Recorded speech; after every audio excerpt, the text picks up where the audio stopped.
So yan mga katropa, dito tayo sa isang truck. So ito, para ma-experience po natin mismo yung point of view pagka nasa ibabaw tayo ng truck mga katropa. So ito, papakita ko sa inyo. Tara.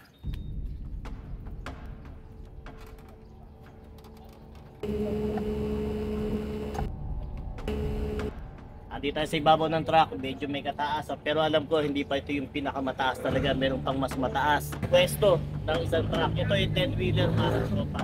Nakasakay tayo dito kay mga tropa sa isang truck para pakita ko sa inyo mismo ano yung pinaka-view talaga makikita nyo pagka nandito kayo sa ibabaw ng truck. Isang 10-wheeler truck to, papakita ko sa inyo yung pinaka-point of view pagka nandito sa taas. Ano ba yung nagiging posisyon ng mga nakamotor o mga nakasakyan sa paningin ng driver mismo ng truck. Papakita ko sa inyo ngayon mga katropa, kaya sumampa tayo ng truck ngayon yung mismo talagang senaryo pagka nandito sa truck. Makita nyo saan kayo dapat talaga pumwesto o saan kayo nakikita.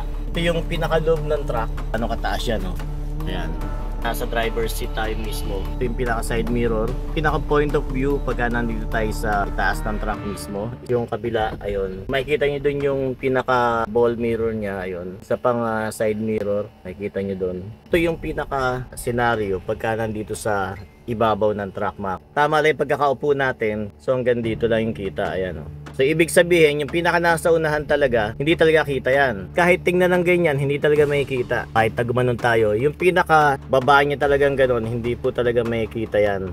Kahit silipin yan, ng pag ganon, mahirap makita talaga. Ngayon, para makita yung nasa unahan, kailangan niya tumingin doon sa ball mirror. Ayun po, ayun. Yung ball mirror, kita dyan yung nasa harapan. Kaya napaka-importante po ng ball mirror na yan para makita yung nasa unahan mismo. Dito naman sa side mirror sa kaliwa, ayan, gaya niya, no? May parating, kita po yan, no? Kitang kita yan. Timbawa, overtake kayo sa kaliwa, kitang kita kayo dito sa side mirror na to. Dito wala masyadong problema. Visible talaga to sa mga driver mismo dito. Kitang kita yan. Yung kabilang side mirror, ganun din naman, kitang kita po doon sa gilid. Pati doon sa pinakababa, yung naka-bent na yon, ayun, yung medyo naka-bent na yan, mga katropa yan.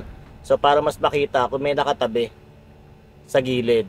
Kasi kadalasan dito sa pwesto rito, sa driver seat, ay hindi kita talaga pinado sa gilid. Kaya nga sinasabi natin, blind spot po yun doon. Hindi ko lang alam kung lahat ng truck is may ganyan na naka-bent talaga. Nakita talaga yung nasa kabilang pinto. Yan. So kita dyan pagka pumuesto po dyan. Hindi kita dito sa unahan.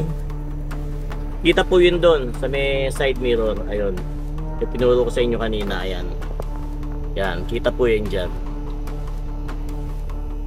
So ayan mga katropa, napakita ko sa inyo yung pinaka point of view pagka nandito tayo sa loob ng truck o nasa ibabaw na tayo mismo ng truck, para alam nyo bilang isang nagdadrive, nagmomotor, alam po natin yung mga pwestuhan saan natin dapat iwasan pumwesto mga katropa.